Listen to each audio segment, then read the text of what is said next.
Oke teman-teman, pada kesempatan ini kita akan mendengarkan kesaksian dari narasumber kita, di mana tentu imannya dari iman yang berbeda. Oke, kita sapa dulu Ibu Sari. Selamat malam Ibu Sari. Ya, selamat malam, Salam Pak. Apa kabar Ibu Sari? Baik, puji Tuhan, baik-baik Pak. Haleluya. Ya, orang kalau sudah berjumpa Tuhan Yesus itu wajahnya berbeda. Ada Amin. sukacita, ada damai, ya, tidak emosional, tidak marah-marah, tidak dendam, tidak iri hati, tidak membenci. Sekalipun itu muncul di dalam pikiran manusia, tapi ada Roh Kudus yang mengendalikan. Sehingga apa yang terjadi? Kita akan selalu diarahkan kepada sebuah kebenaran. Ya, kenapa manusia suka melakukan kejahatan?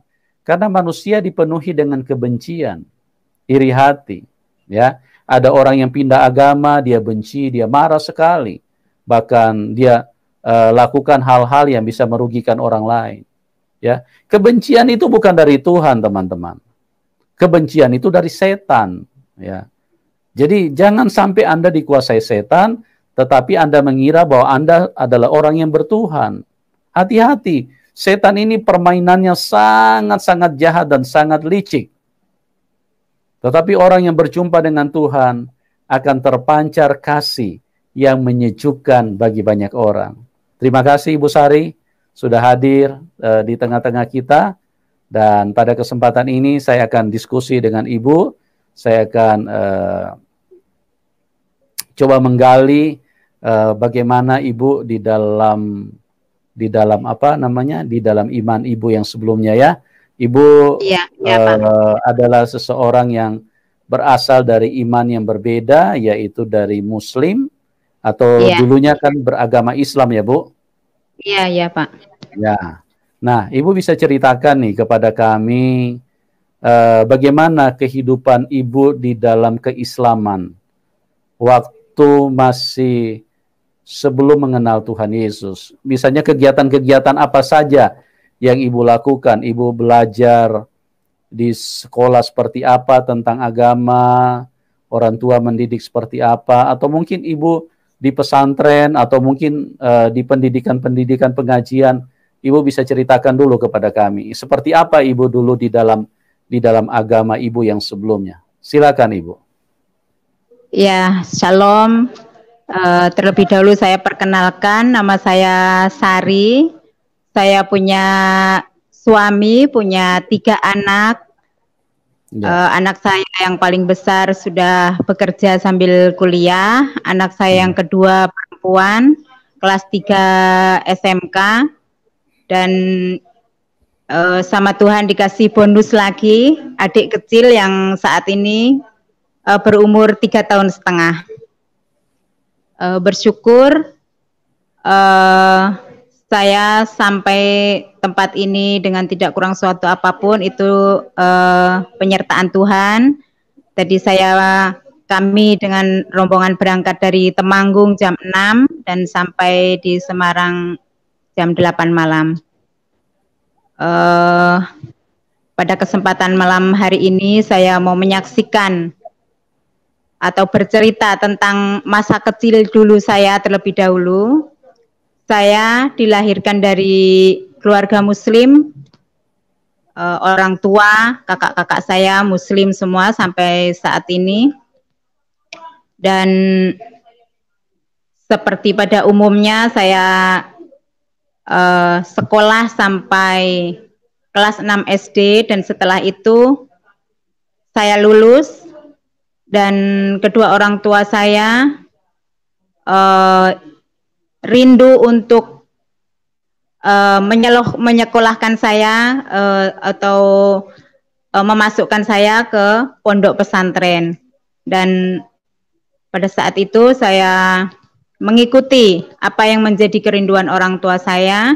Saya mengikuti, saya dimasukkan ke pesantren, dan di pesantren juga diajarkan tentunya kedisiplinan, Dan untuk kegiatan hari-hari kami diajarkan mengaji, membaca, sampai kurang lebih saya 3 tahun tinggal di pesantren.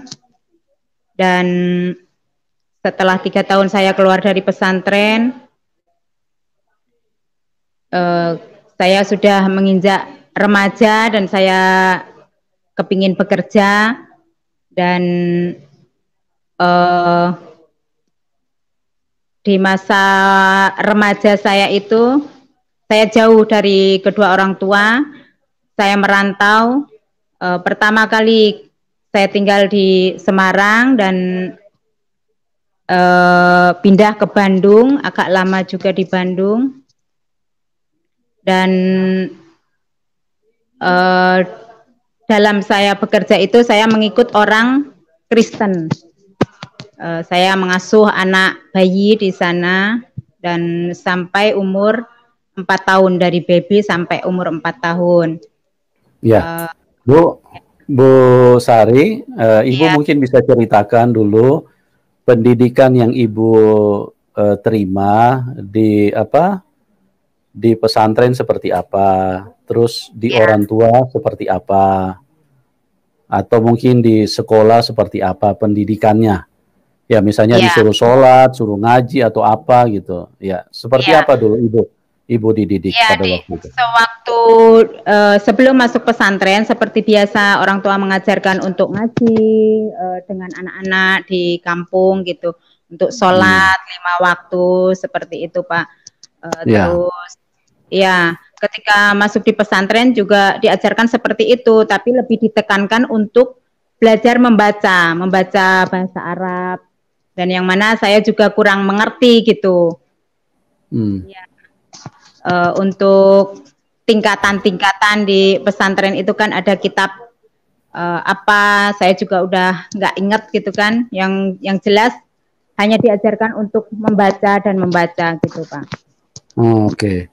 Terus kalau misalnya kegiatan-kegiatan syariat yang dimintakan atau yang dimintakan oleh ustadz atau orang tua untuk Ibu lakukan, berarti itu kan Ibu harus penuhi ya di dalam kegiatan keagamaan. Nah, kalau misalnya Ibu tidak penuhi, konsekuensinya itu apa, Bu?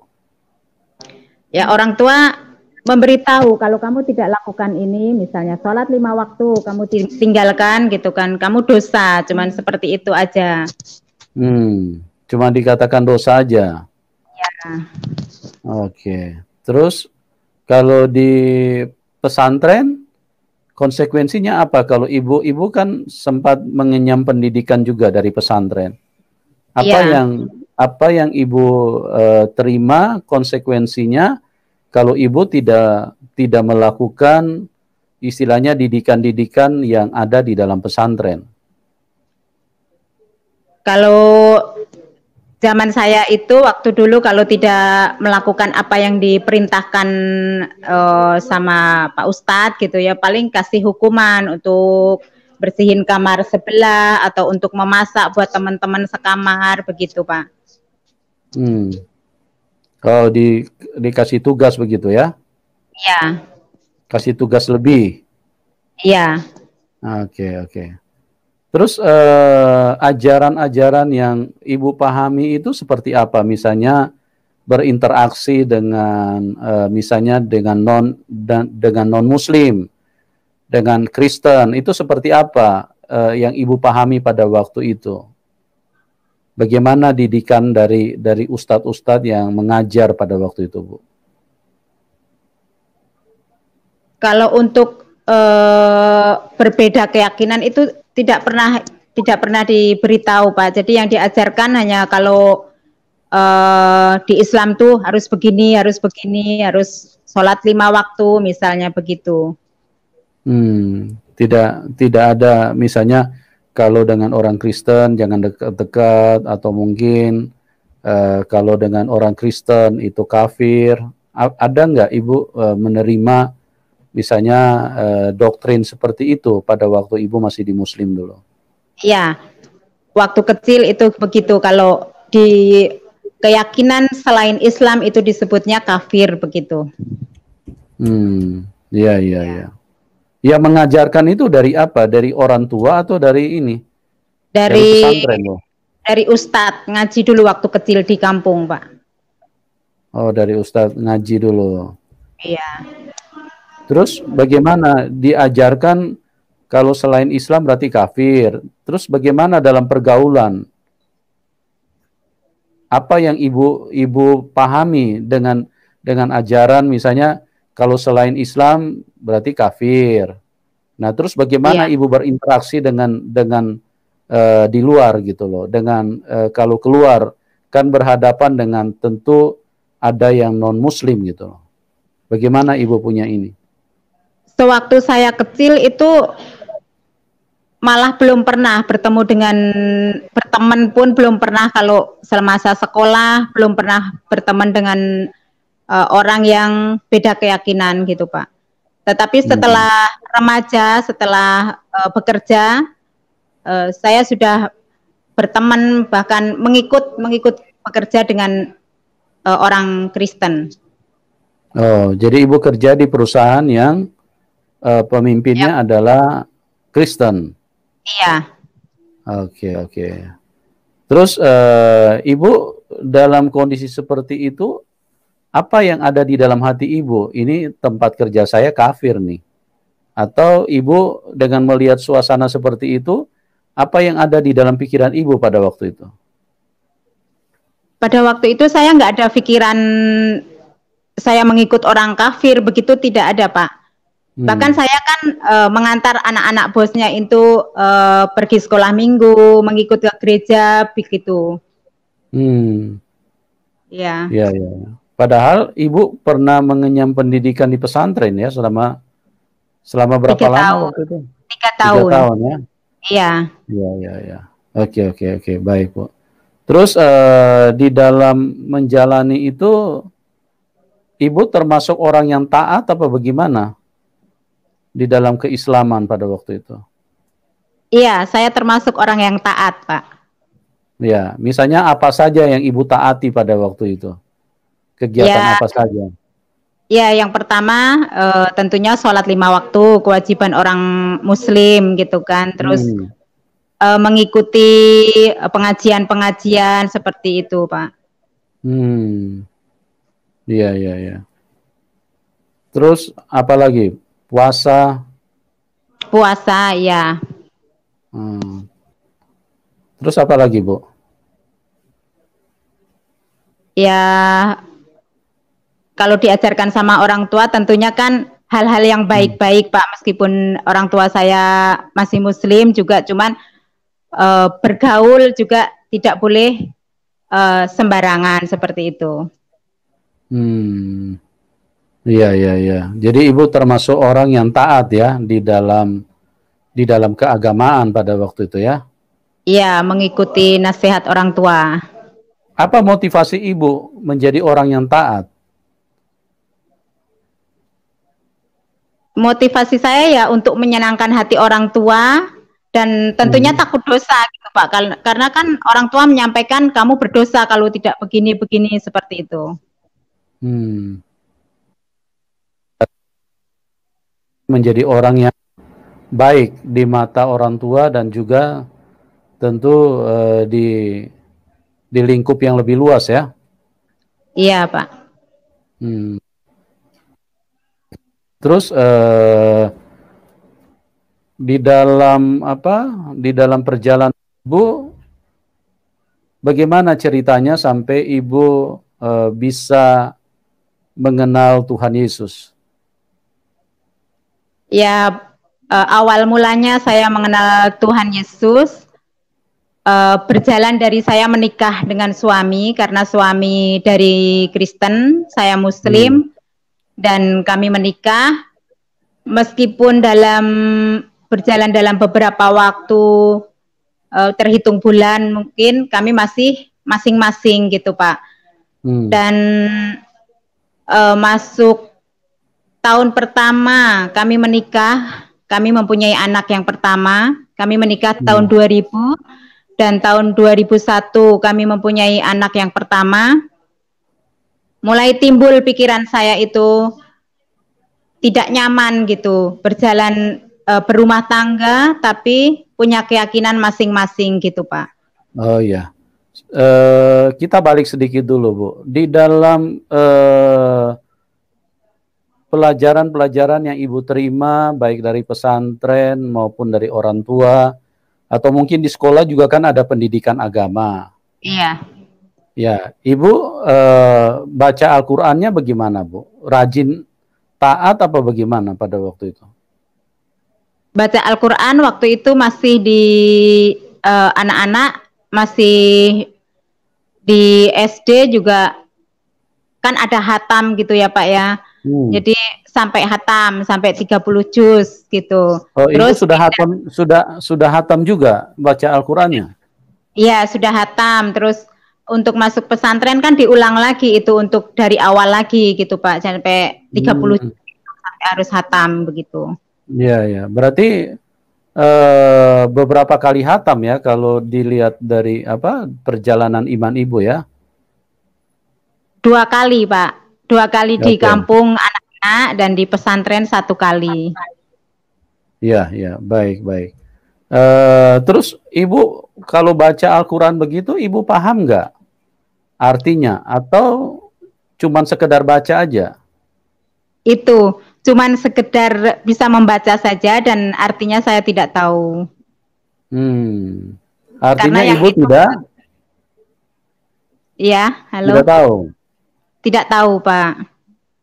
Kenapa Ibu tidak tahu? Apa karena bahasa asing atau karena apa? Atau memang tidak ada artinya? Ya, ini ketika saya di pesantren dulu itu kan yang dituntut hanya lancarnya membaca saja Pak gitu. Jadi tidak tahu artinya. Tidak dituntut untuk baca dan memahami arti waktu itu? Tidak. Oke, Bu. Jadi berarti pada dasarnya Ibu adalah orang yang hanya membaca, yang penting lancar, terus mengucapkannya dengan benar begitu. Dengan benar menurut bahasa Arab yang dibaca itu. Tidak peduli Ibu paham atau tidak, itu tidak jadi masalah. Pada waktu itu saya tidak mempermasalahkan itu Pak. Yang penting saya bisa baca, lancar membaca gitu. Bukan. Maksud saya dari pendidik, dari ustadznya, itu mereka permasalahkan nggak kalau Ibu tidak paham artinya? Atau nggak masalah, Ibu yang penting baca aja, yang penting bunyinya benar sudah. Bagaimana yang Ibu alami pada waktu itu? Yang saya alami pokoknya saya bacanya benar dengan menurut tulisan Arab itu saja, dan Ustadz juga mengatakan kalau sudah benar begitu, tidak dituntut ini artinya apa begitu Pak. Oke. Terus Ibu di dalam doa-doa Ibu tentunya waktu masih di iman yang lama ya, artinya masih di kepercayaan yang sebelumnya, Ibu pernah nggak berdoa kepada Tuhan Ibu di agama yang lama? Ya, dalam berdoa saya pada waktu itu meminta sesuatu begitu kepada Tuhan di agama, di dalam keyakinan yang lama, pernah nggak Ibu lakukan? Misalnya ada sesuatu yang Ibu inginkan, terus Ibu minta sama Tuhan Ibu di agama yang sebelumnya gitu. Ada nggak pernah Ibu lakukan itu? Iya, itu diajarkan orang tua. Ada Pak, memakai bahasa Jawa. Kalau di tempat tinggal saya kan pakai bahasa Jawa. Jadi menyampaikan doa itu kalau tidak pakai bahasa Arab, pakai bahasa Jawa. Sedangkan bahasa Arab itu saya nggak tahu artinya begitu. Oh, tapi diperbolehkan Ibu berdoa dalam bahasa Jawa? Boleh. Sama ustadznya diperbolehkan, sama ustadznya, apa sama orang tua yang memperbolehkan? Sama orang tua. Kalau sama ustadznya kebanyakan itu pakai bahasa Arab. Yang pokok-pokok seperti itu Pak. Kalau sama ustadznya tidak diperbolehkan apa bagaimana Ibu? Untuk memakai bahasa Jawa itu? Ya. Dulu tidak diajarkan gitu, Pak. Berarti itu sesuatu yang Ibu jalani secara pribadi ya, memakai bahasa Iya, Jawa. iya. Terus bagaimana Ibu? Ada hasilnya enggak? Misalnya Ibu minta minta sepeda motor, ada ini enggak? Ada jawaban enggak dari waktu Ibu berdoa di dalam keyakinan sebelumnya? Yang saya rasakan itu banyak yang tidak terjawab gitu ya, Pak. Karena saya mungkin tidak sungguh-sungguh seperti sekarang gitu kan. Oh, ya, ya, ya. Maksudnya Ibu tidak sungguh-sungguh ke Tuhannya apa bagaimana pada waktu Iya, itu? ke Tuhannya dan menyampaikan doanya itu kan tidak seperti yang saya pahami seperti sekarang. Ya, kenapa Ibu tidak sungguh-sungguh? Karena Ibu tidak mengerti atau memang karena tidak ada jawaban atau tidak terrealisasi apa yang Ibu doakan? Ya, yang pertama mungkin saya kurang mengerti atau kurang paham begitu dan banyak juga yang tidak terjawab gitu mungkin ya, Pak. Gitu ya. Oke, Iya. oke. Oke, sekarang kita kembali, kita lanjut. Ibu bertemu dengan seorang laki-laki yang imannya berbeda, yaitu orang yang percaya Tuhan Yesus begitu ya. Iya. Oke. Terus bagaimana reaksi Ibu waktu ketemu dengan laki-laki yang menjadi suami sekarang? Sementara Ibu kan Muslim nih. Iya. Sementara Ibu kan Muslim. Terus bagaimana respon Ibu waktu ketemu laki-laki yang non-Muslim? Apa yang ada di dalam pikiran Ibu pada waktu itu?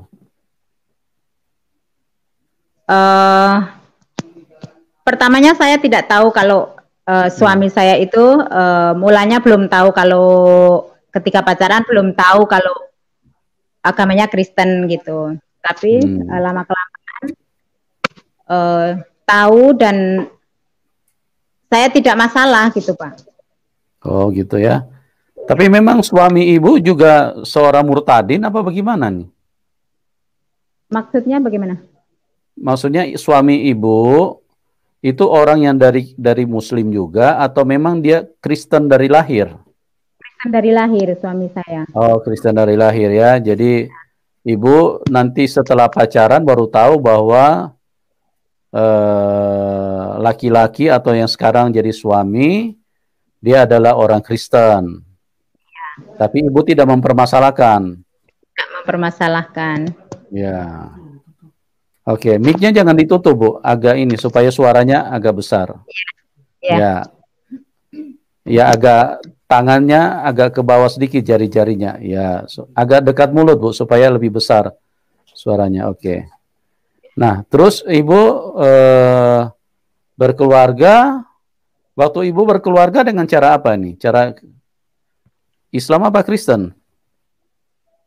Dulu menikah saya secara Islam, Pak.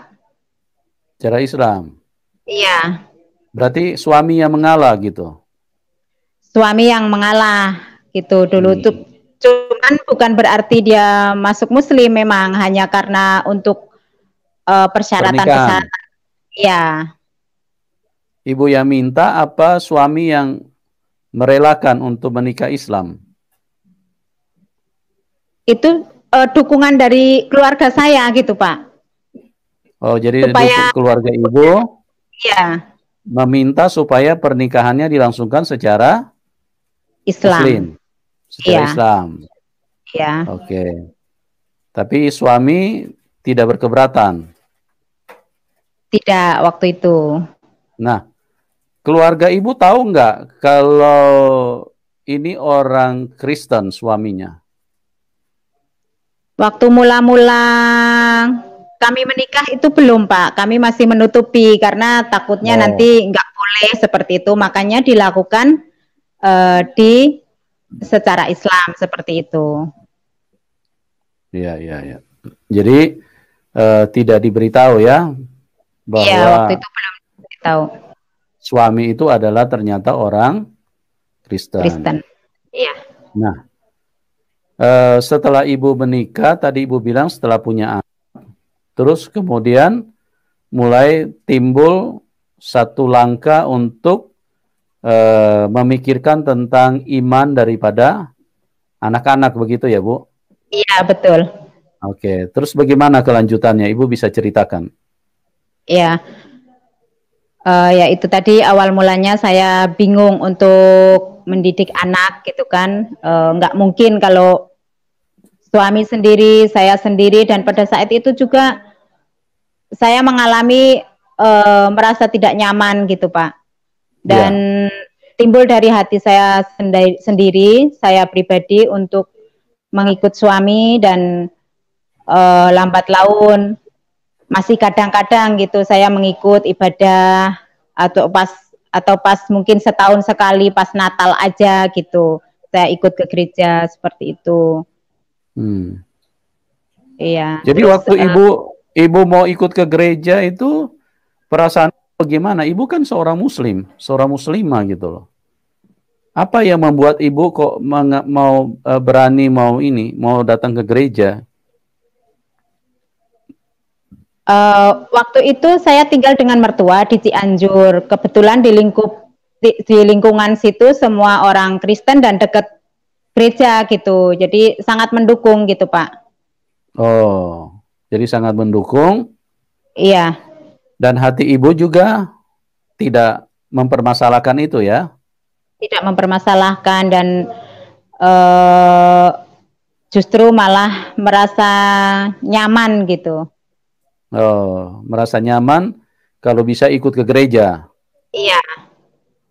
Tetapi waktu di awal-awal sudah langsung ikut Kristen apa masih istilahnya menjajaki dulu?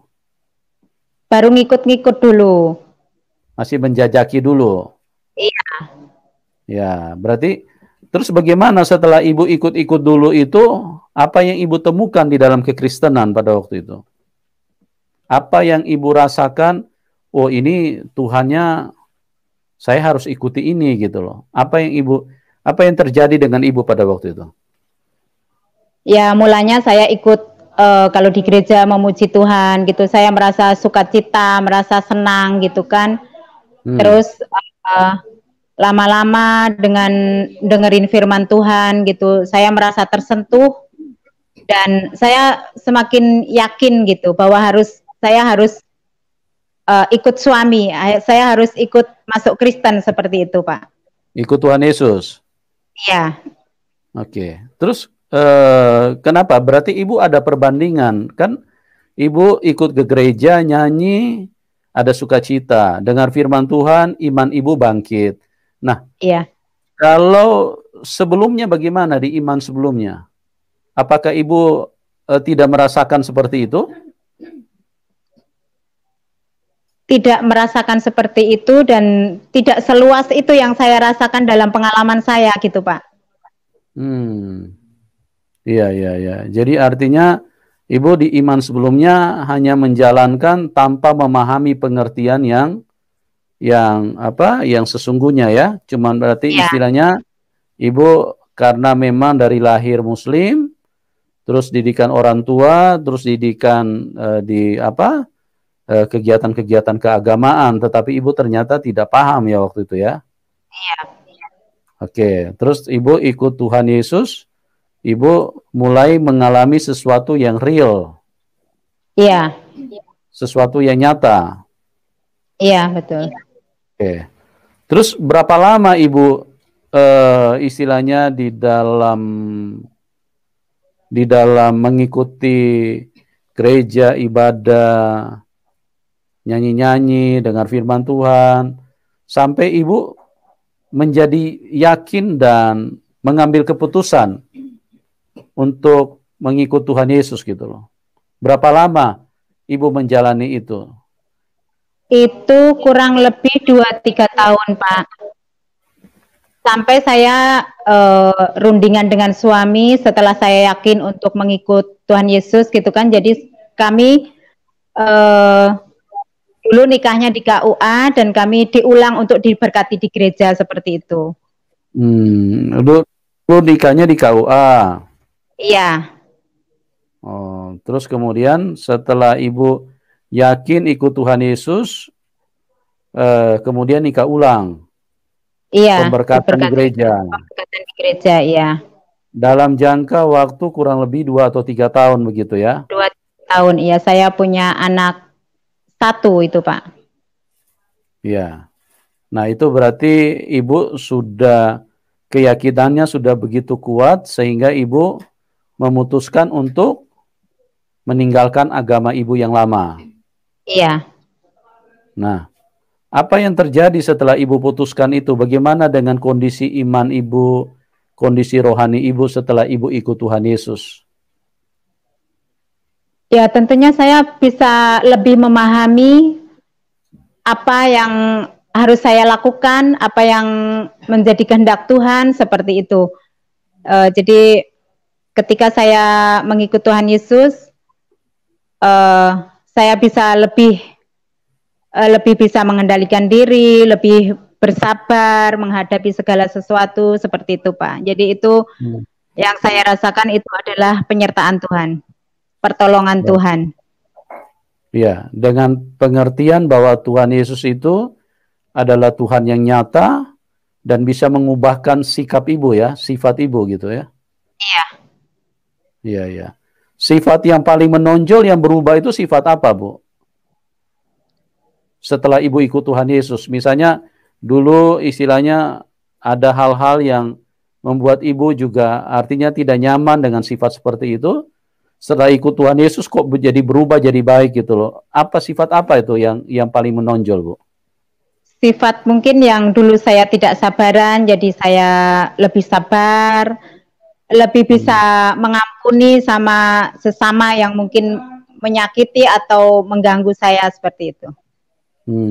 Jadi Ibu bisa lebih sabar ya ceritanya ya? Iya. Bisa mengampuni ya? Iya. Oke. Bu, sekarang Ibu bisa ceritakan setelah Ibu ikut Tuhan Yesus itu bagaimana reaksi keluarga, Bu? Atau teman-teman, atau apa mungkin Ibu ustadz-ustadz dulu yang pernah mengajar Ibu, bagaimana reaksi mereka setelah Ibu ikut Tuhan Yesus? Kalau yang saya rasakan reaksi mereka biasa saja ya, Pak. Bahkan untuk orang tua saya kalau ada kegiatan dari gereja gitu, pas giliran di rumah gitu, mendukung seperti itu. Oh, Tidak mendukung, masalah, ya? tidak mempermasalahkan. Tidak mempermasalahkan ya? Oke, berarti Ibu istilahnya dari keluarga yang moderat ya, artinya lingkungannya juga lingkungan yang moderat ya, artinya ya silakan itu pilihan masing-masing ya. Iya. Oke, kalau di tempat kerja? Kalau di tempat kerja juga nggak masalah. Soalnya kan banyak juga yang berbeda. Iya, banyak juga yang berbeda agama. Ibu pernah merasakan tekanan nggak dari pihak-pihak sebelah, misalnya ada yang tidak suka terhadap perpindahan Ibu kepada Tuhan Yesus? Ada nggak Ibu pernah mengalami tekanan? Yang saya rasakan tidak ada itu, Pak. Tidak ada ya? Ya, baik. Ya, puji Tuhan. Ya, artinya memang ada hal-hal yang istilahnya yang berbeda dengan apa yang terjadi dengan Ibu, yaitu Ibu berada di lingkungan yang moderat, orang tua yang moderat, juga situasi yang istilahnya tidak mempermasalahkan dengan perpindahan Ibu dari Islam kepada Tuhan Yesus. Nah, selanjutnya mujizat-mujizat apa saja yang Ibu alami setelah Ibu percaya Tuhan Yesus? Mujizat yang saya alami tidak terhitung mungkin ya, Pak ya. Banyak sekali pertolongan Tuhan dalam hidup saya. Bukan berarti dalam hidup saya, dalam berumah tangga itu tidak ada masalah. Justru setelah berjalan beberapa tahun saya semakin yakin dengan Tuhan Yesus, makin banyak sekali cobaan dan Tuhan menyertai saya gitu. Saya dapat melewati semuanya itu gitu, Pak. Kalau dihitung Tuhan itu tidak terhitung bagi saya. Ya, oke. Berarti banyak mujizat yang Ibu alami ya? Iya. Ya, luar biasa. Berarti Tuhan Yesus itu adalah Tuhan yang nyata. Artinya firman-Nya bukan sekedar huruf-huruf yang tertulis di dalam buku, tapi firman-Nya dibuktikan bahwa janjinya, perkataannya ya dan amin. Terbukti bahwa dia adalah pribadi yang maha kuasa, dia sanggup menolong ibu, dia sanggup Iya. membebaskan ibu di dalam tekanan, pencobaan, dan juga hal-hal yang mungkin membuat ibu kadang-kadang tidak berdaya di dalam kehidupan ini. Iya. Terus mujizat yang paling berkesan apa, Bu, setelah ikut Tuhan Yesus? Bisa bagi kepada teman-teman yang menyaksikan acara ini. Mujizat apa yang paling berkesan setelah Ibu percaya Tuhan Yesus? Mujizat yang paling terkesan ketika saya menghadapi masalah. Sebetulnya yang terkena masalah itu adalah suami saya, tapi Tuhan berikan pertolongan yang luar biasa buat suami saya dan juga buat saya dan juga buat anak-anak saya. Mungkin saya tidak bisa mengucapkan di sini, cuman hanya Tuhan yang tahu gitu, Pak. Oke. Berarti ada mujizat yang luar biasa ya, yang artinya Tuhan nyatakan kepada orang yang percaya kepada Dia ya. Iya. Oke. Puji Tuhan. Teman-teman, mujizat adalah sesuatu yang sangat dibutuhkan oleh manusia karena di dalam perjalanan hidup kita banyak hal yang kadang-kadang membuat kita angkat tangan, membuat kita tidak berdaya, kadang-kadang membuat kita putus asa, kadang-kadang membuat kita pengen berhenti, kadang-kadang membuat kita pengen mundur. Tetapi Tuhan Yesus adalah penolong dan Dia adalah yang maha kuasa. Dia berkata dalam Matius 11 ayat 28, marilah kamu yang letih lesu dan berbeban berat. Kenapa dia berkata seperti itu? Karena dia maha kuasa. Dia tidak berkata, marilah kamu yang punya persoalan kecil, karena aku hanya bisa tolong yang kecil-kecil. Ya, kalau dia bicara seperti itu berarti dia bukan Tuhan. Marilah kamu yang letih lesu dan berbeban berat. Artinya, kalau manusia letih lesu dan berbeban berat, artinya manusia sudah ada di ambang kehancuran. Nah, siapa yang bisa berbicara seperti itu? Siapa yang bisa berkata seperti itu? Siapa yang bisa berfirman seperti itu? Marilah kamu yang letih lesu dan berbeban berat. Hanya Tuhan yang sanggup mengatakan seperti itu. Tidak ada manusia, tidak ada nabi, tidak ada rasul yang sanggup bicara seperti itu. Karena semua manusia penuh dengan kelemahan, penuh dengan kekurangan, beban-beban hidup. Saya baca di dalam perjanjian lama begitu banyak nabi yang kadang-kadang mereka putus asa. Bahkan Daud pun pernah putus asa, ya. Rasul-rasul juga mereka mengalami tekanan yang begitu hebat.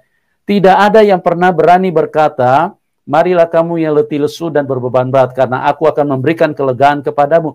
Hanya Tuhan yang benar, hanya Tuhan Yesus yang berfirman dengan jelas. Kenapa? Karena Dia maha kuasa, teman-teman. Dia di atas segala-galanya.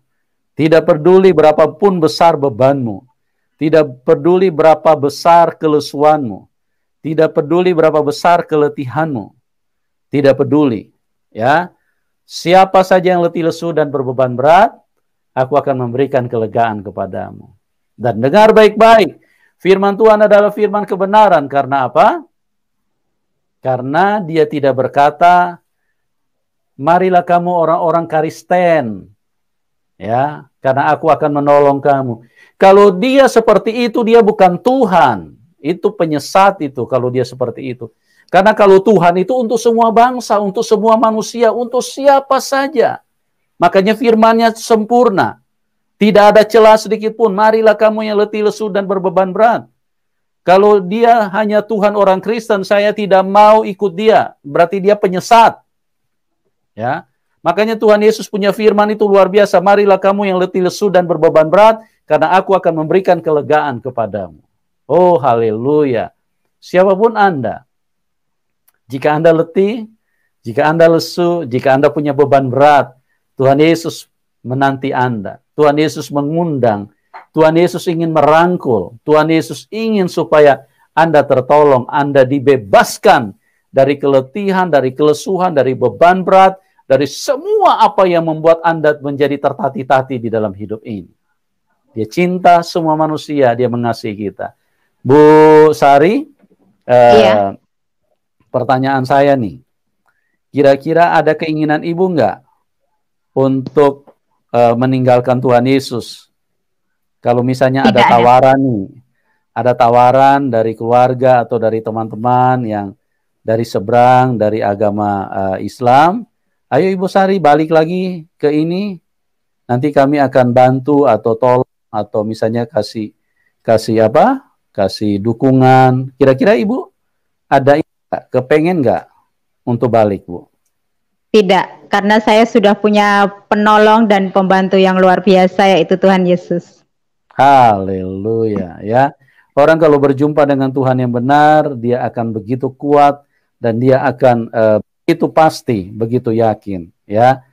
Oke, Ibu, mungkin Ibu bisa memberikan pesan kepada teman-teman yang menyaksikan acara ini, mereka yang belum kenal Tuhan Yesus. Kira-kira apa pesan Ibu kepada mereka? Karena waktu kita kan sangat singkat di dalam dunia ini. Jangan sampai banyak orang yang tidak mengenal Tuhan Yesus. Kira-kira pesan apa yang Ibu mau sampaikan kepada teman-teman yang menyaksikan acara ini? Silakan, Ibu.